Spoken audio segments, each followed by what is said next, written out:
For you called Blues for Psy.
Yeah, that was a little 4-beat blues, Mike. You know, Right. what do you? I mean, you got some things about that. I mean, you're more of an expert on that, living in New York and playing a lot of jazz and things. Well, I think the main thing that a rhythm player should understand about swing music is no matter how much technical ability you have or how fast you can play or what innovative ideas you may have, the most important thing is to be able to make it swing. And once you learn that swing is a rhythm the same as backbeat rhythms, then you can start to really, attack that situation and develop something really beautiful, as far as swing goes. And playing the blues, when you talk about playing the blues, well, I could think of many different ways, styles of blues to play it. When you think of blues, you think of B.B. King, you know, but then also you could be thinking of Count Basie or John Coltrane. So this kind of information, understanding the history of the music and what piece of the puzzle fits where is very important. Yeah. But even apart from all that, I'd say the main thing about swing is it's got to swing. Yeah, but I think one of the biggest things that you really pointed out is that is having some knowledge of history of different types of music that are related, you know, and as far back as you can go. I mean, you know, I was listening to Dixieland. I've tried. We've done, you know, we've done jobs like that from everything. It gives you a much wider scope to base your knowledge on and to have something to really develop upon in order to grow from. You know, it's, well, in order to move forward, you have to understand where the music came from, and that's true. That's very important. Just as important as, you know, technique or being able to, you know, express have your ideas manifest in the music. Yeah, Mike, I think now I think it'd be maybe really important. Why don't you give a little demonstration of some different styles of this thing of playing rhythms for swing. You know, what is swing? You know, what is swing for a drummer? You know, and then after, I think I'll join you, but I'll let you start some different things. Okay. Okay, we'll try that. Okay. As I've said before earlier, swing is a rhythm. So I would like to demonstrate in the following demonstration exactly how this works. Okay.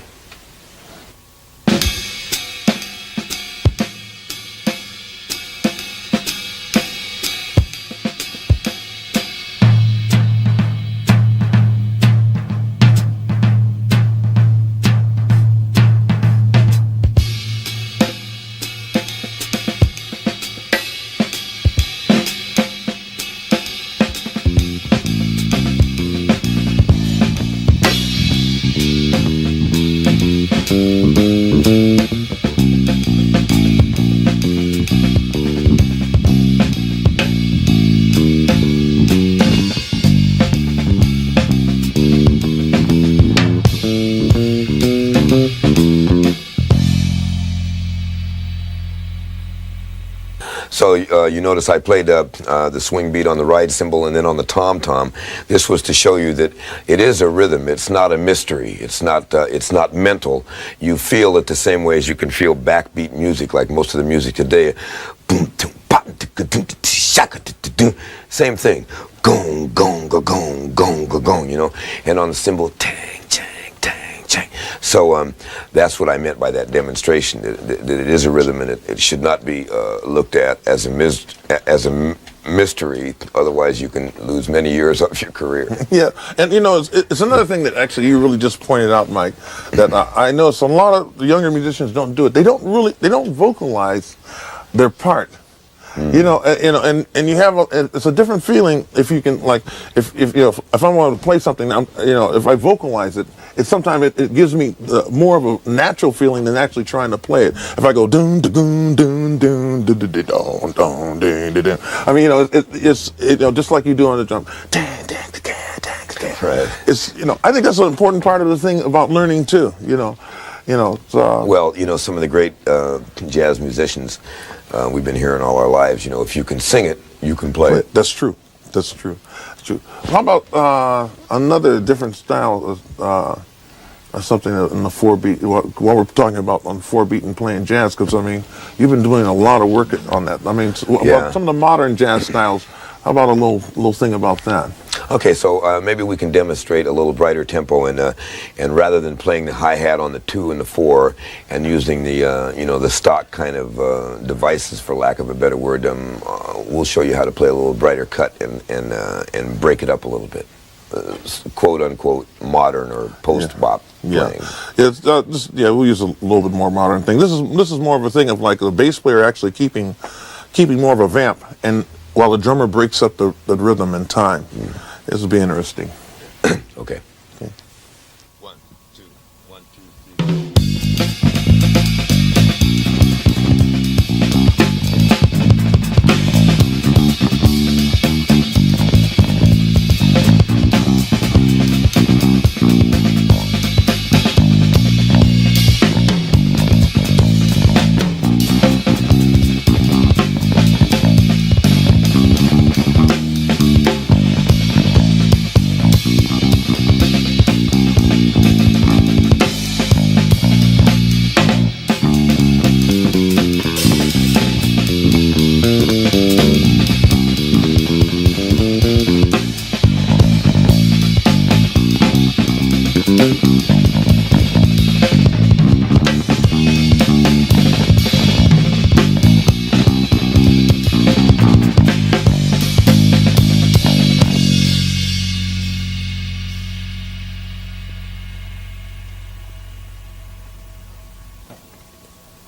Okay, now, after that, I think the best thing to go is, and we're going to talk about time feeling. And there's many different types of ways of creating a different feeling in the music, from either the drummer playing behind or not only just together with you. In musicians' terms, they call this how big your pocket is.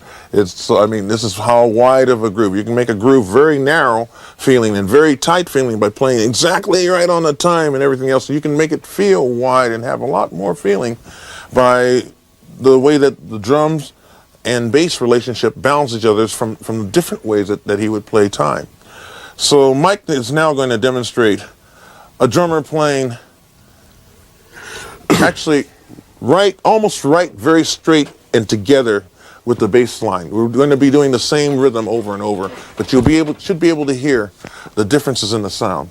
This first one will be us playing together, very tight and straight. Okay. 1, 2, 3.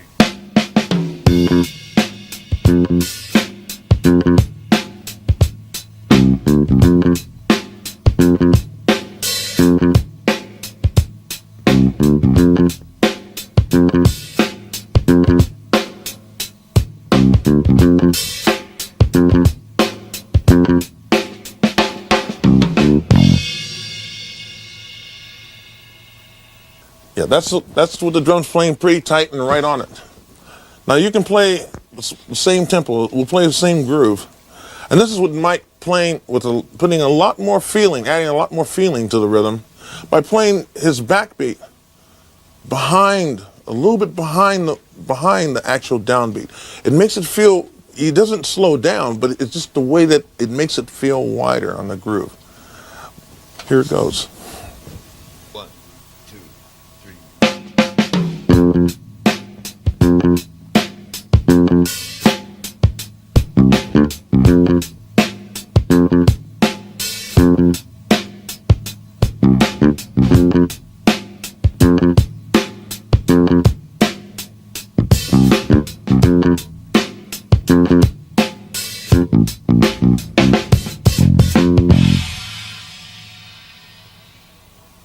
Now, when a drummer does this, you can also add a lot more tension to this by the bass player playing a little bit more on top of the beat, so it sounds almost like he's pulling the drummer. 1, 2, 3.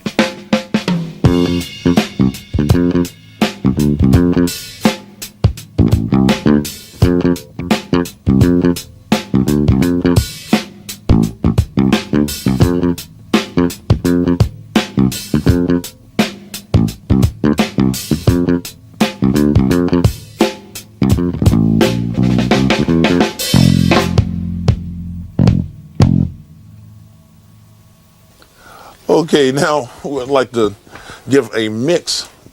This is like a combination of not only playing straight ahead and real tight together, but also being able to lay back some part of the beats in the syncopated type rhythm. This is more or less actually what we really do together. We'll be breaking this up. This is a combination of both, though. If you listen carefully, you'll hear some of the beats drop way in the back, and but at the same time, the time is actually really has the feeling of moving forward. Here we go. 1,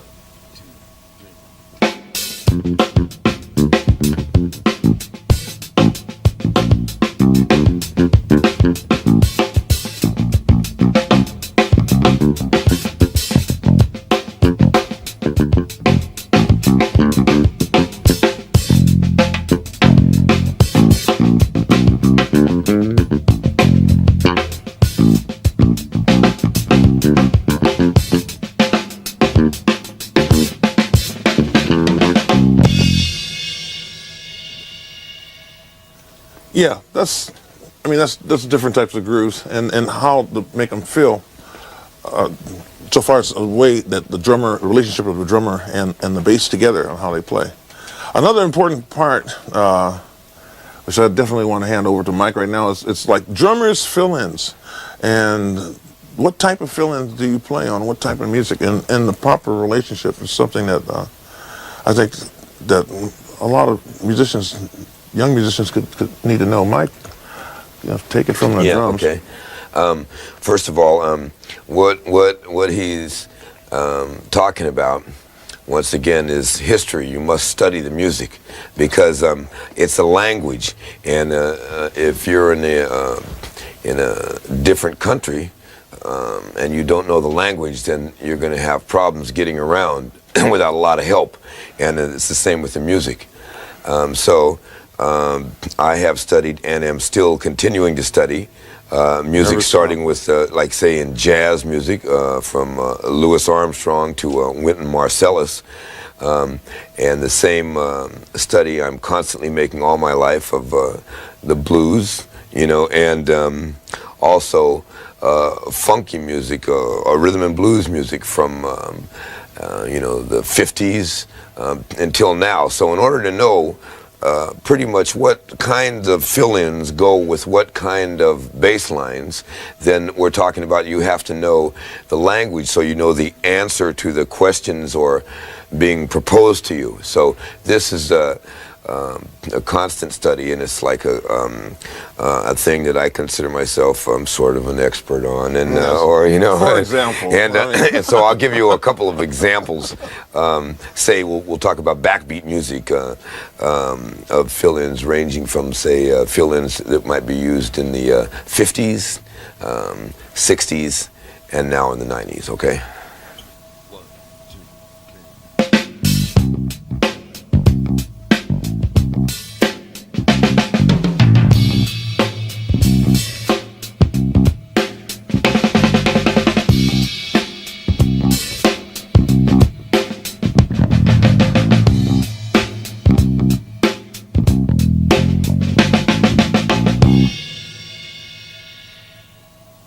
So during the 60s, the rhythm patterns changed. They got a little bit more complex, so the fills changed along with them. So now I'd like to demonstrate three types of fills that were probably used during the 60s, or that I know for a fact were used during the 60s, and like that.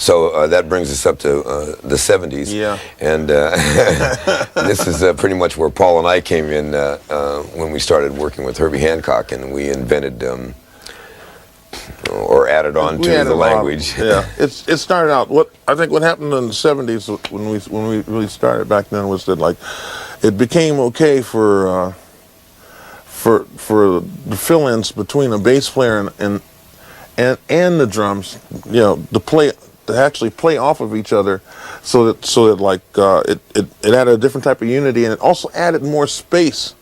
So that, like, so a bass player would play almost like a bass lead and type of fill-in to set up a drum part, and drums would do the same, and leave space for things to happen as part of the rhythm, as to unify the parts. It wasn't like a bass part and just on a drum part. It was like one thing that came together. And also, there wasn't a definite backbeat on the 2 and the 4. You just kind of played the backbeat wherever you felt it. So for the drum set, it was sort of like soloing between the bass, the snare, and the hi-hat. It opened everything up. Yeah. Exactly. Yeah. Creative improv, but yet the time was still there. Everybody knew where the one was. Yeah, well, let's try a little bit of that. Okay.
Okay, next we have a live demonstration of a song that demonstrates a little bit of some of the things that we've been teaching so far.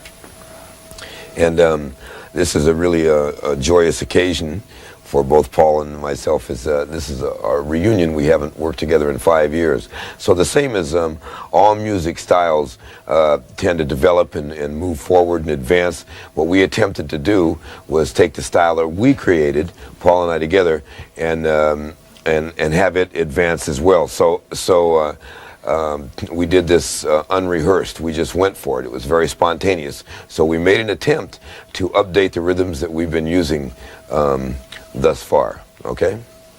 Yeah.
Okay, now me and Mike would like to replay the grooves that we played on the song before, so you can get a clear understanding of it. Mike's going to play and break up the groove a little bit more as we go along, so you can understand maybe a little bit more about the relationship between the bass and the drum part.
Well, Mike, how about explaining that? You know, I mean, the bass part is actually pretty standard. Not standard, but I mean, it lays in a pocket. You know, but the thing that you're playing is pretty unusual. Would you mind explaining that? No, not at all.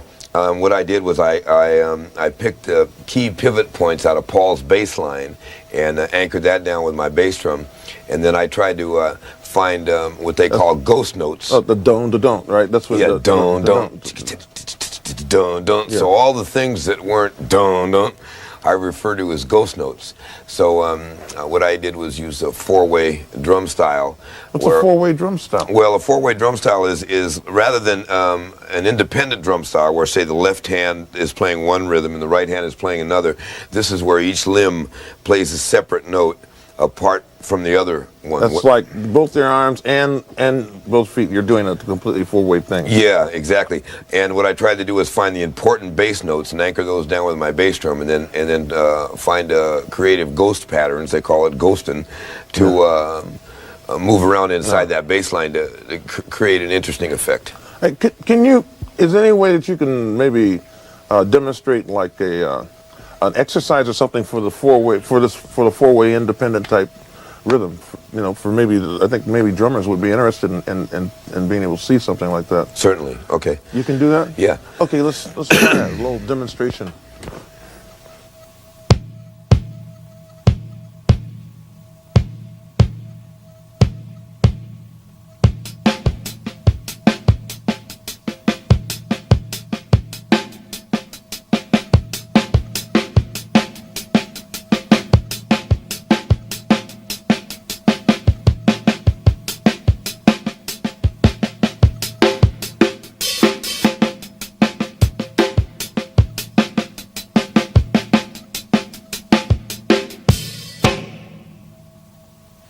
That's amazing. How long did it take you to develop that?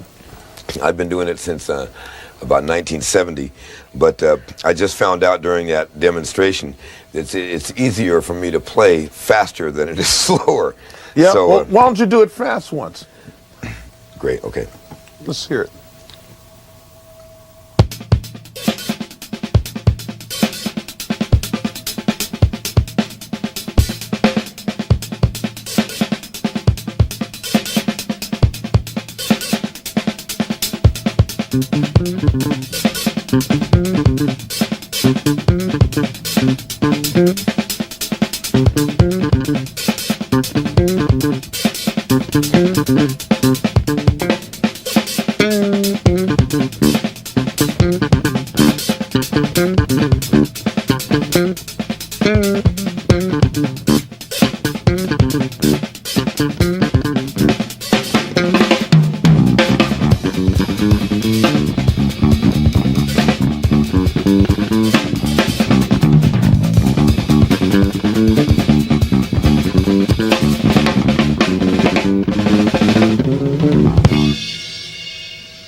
Yeah, I guess the only other thing we got to kind of get down into is the different rhythm styles. Some of the basic things. Let's start with like some of the old shuffles.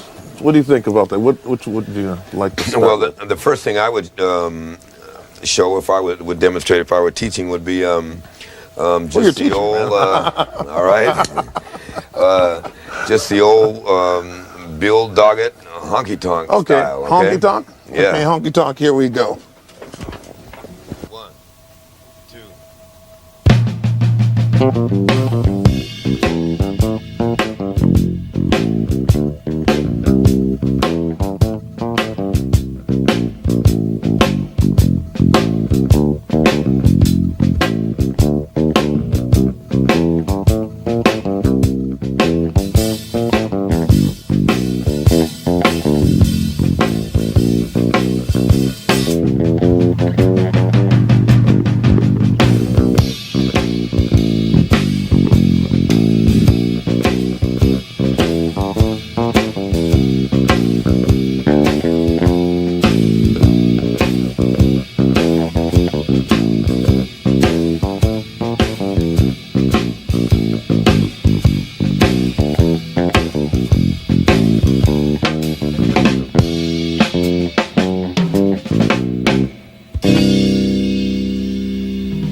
So here's one of my favorites. This is a certain version of what they call the Texas Shuffle.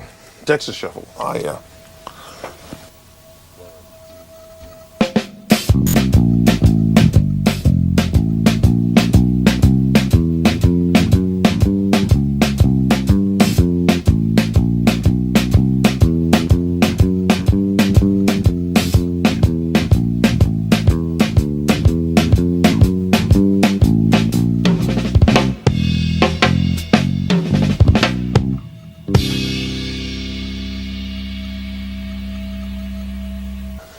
Yeah, Mike, that was a lot of fun playing that old shuffle. I'll let you explain about it this time. Go on. Thank you, Paul.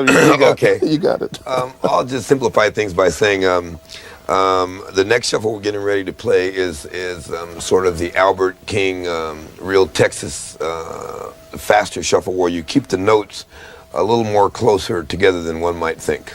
Okay? Okay. All right. 1, 2, 3.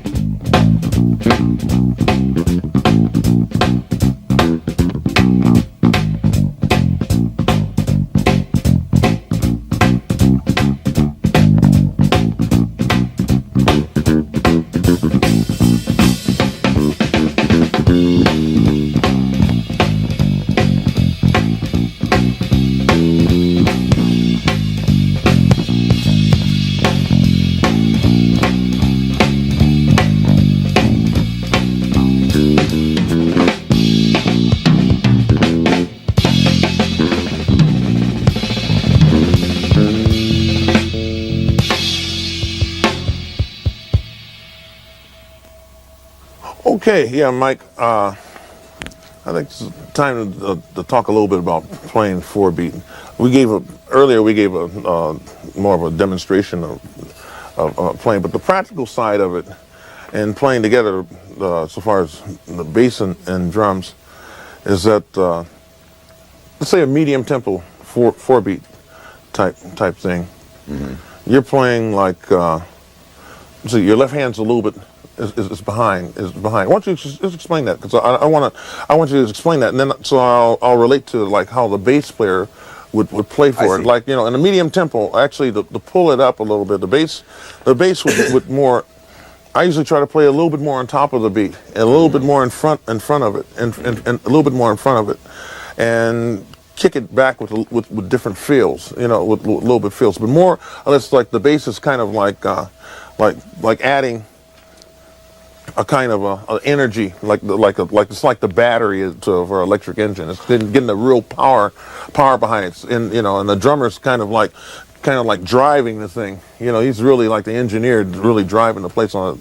You know, I mean, how do you relate to that? I mean, how do you relate to playing with a bass player? Well, pretty much what you said is exactly it, except from a drummer's point of From view. the drummer's side, though. Yeah. Yeah.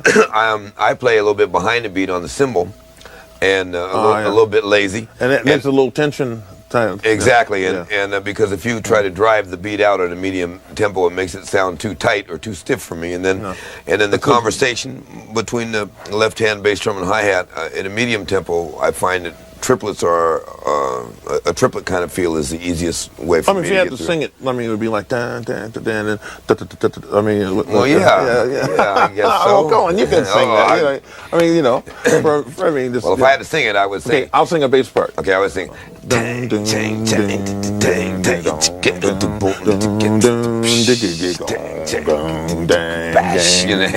that's right. That's how you do it. That's what's happening. Okay. We've done this before, but like just to really illustrate it a little bit more, let's try it one more time. Okay.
Okay, yeah, that was like some medium, the laid back type of thing. Right. Yeah, we can. How about the fast tempos? What's a little bit different on that? I usually the bass is going really straight ahead, pretty straight ahead. I usually try to keep get a flow where it just forms a kind of energy where like it has a lot of movement in it, has a lot of movement, energy in it, not rushing, but every dun dun dun dun dun dun dun dun dun dun dun dun dun dun, walks through the thing. And then for the drums, how do you relate to that when you play with a bass player?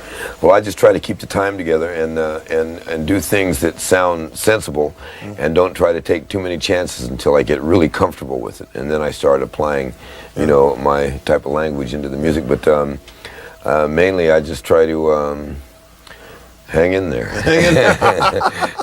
Okay, how about let's just take for example, just one course of rhythm changes. Okay. And see how it works out. Okay, great. Okay.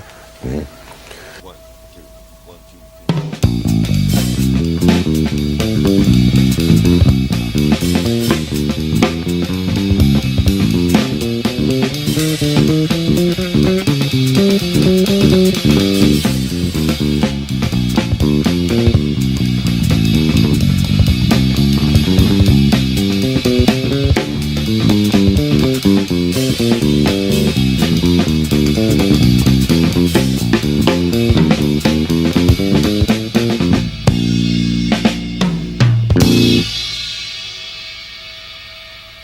Yeah, that's nice. Like, I think now, see, we're up to getting into. I'd like to talk a little bit about the 16-beat thing. Where it came to with 16-beat funk. I mean, it's like, for me, it seemed like it just about started in Oakland. I mean, except for, I mean, a few people like you, Clive Stubblefield. Absolutely. Yeah, Yeah. One of the first guys I ever heard do that. Yeah. Drummer with James Brown through the 60s. Yeah, what was he doing? Because it made the bass part just walk. It made the time just keep on moving. It had really a lot of energy in it. Well, I knew a guy that was a musical director of that band, and he Which had band was that? the James Brown's band. James Brown's. Yeah, and he had to write out Clyde's parts one time, and he said that everywhere there was a 16th note, Clyde would play something. You know what I mean? So Right. I think that's how that came about, and also Bernard Purdie had it. Bernard had it really, yeah. Great hand The in combination developing of that style Bernard as and well. Jerry Jamont was Absolutely. they were really rocking Yeah. too, on that. And see, what was the thing? Is it like the 16? They kept it. Was it mostly in the snare drum, or was it, or just dropping it almost every place? Dropping it almost every place. Yeah. Yeah. I mean, you Mostly in the hi hat, really. mostly in the hi hat. Yeah. Yeah. Yeah. Yeah. Let's do a little bit of that. Yeah. Okay. This the earlier stuff first. The earlier stuff first. Okay. Okay. Yeah. Okay. We'll try.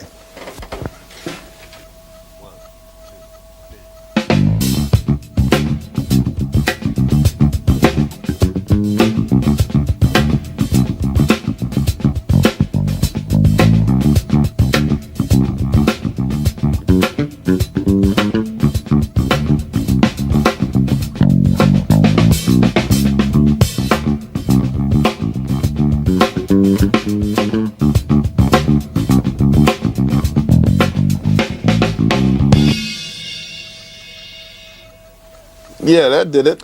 That did it. Yeah. That did it.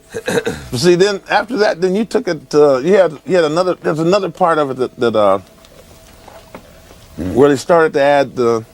Not only that, but they had the hi-hat thing working for against itself. So like it was almost like it swung, you know, and that's what's happening on the thing. Like it still had the swing in it, you know, and you know, which made that groove real heavy. Let's do a little bit of that.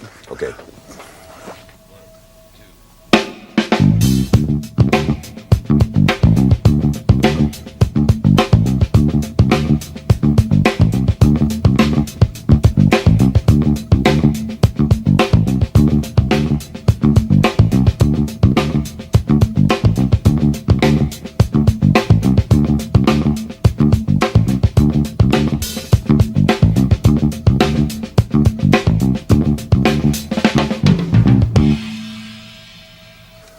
Yeah, see, like that groove was a real "Give It Up, Turn Me Loose" from James Brown thing. It was a little bit tighter and tighter of a groove, and more stiffer type of thing. You know, I always always like the first one, the one we did before.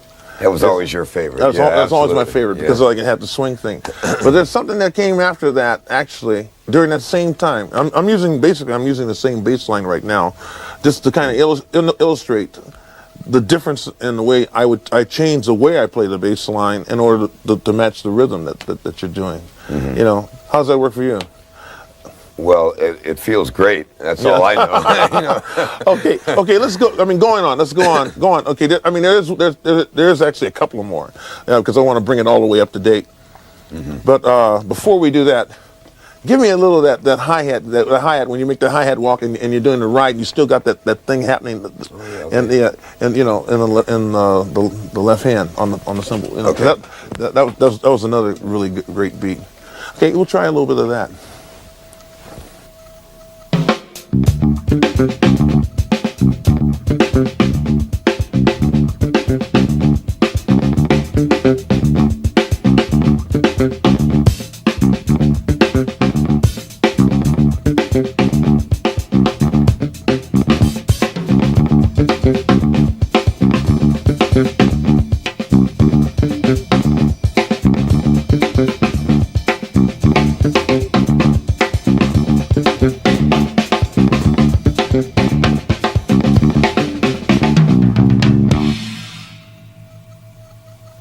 Okay, I think the next song we're gonna show on the live is from Geraldine's Revenge.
Yeah, that was a pretty straightforward song. It just kind of just demonstrated just some of the things of bass playing and having the feel, playing a line and you're answering your own question.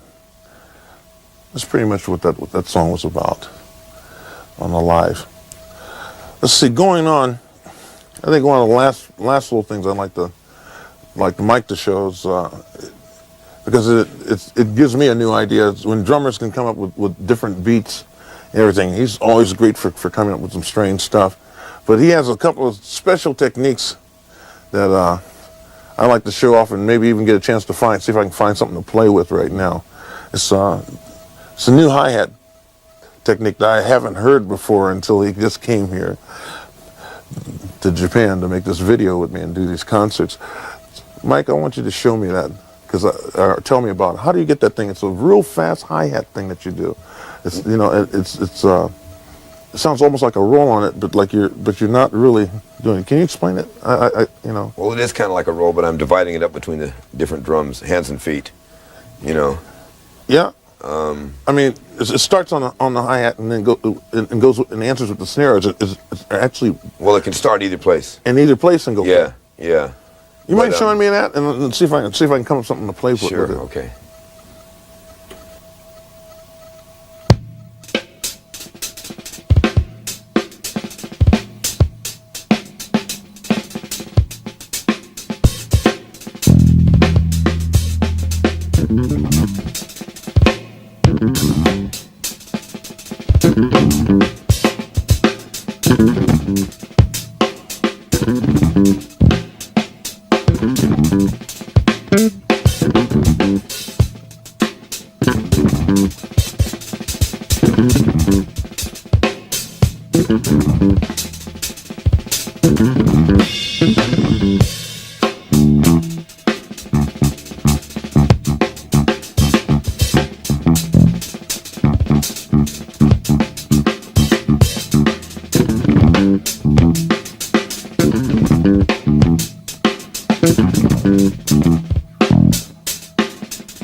Oh, man.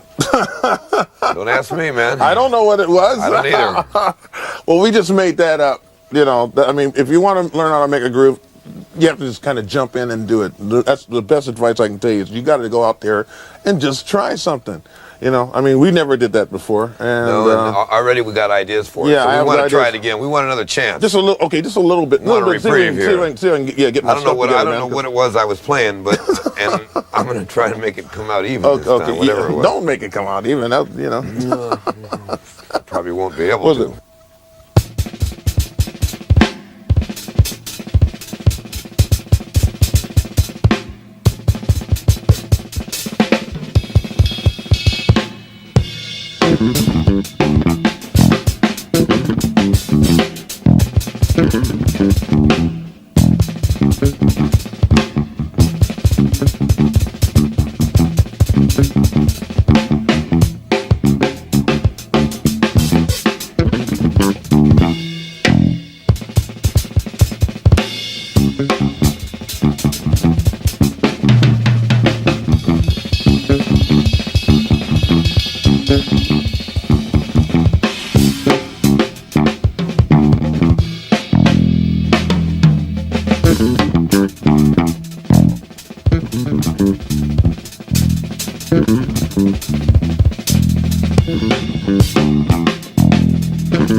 Well, we did it, man.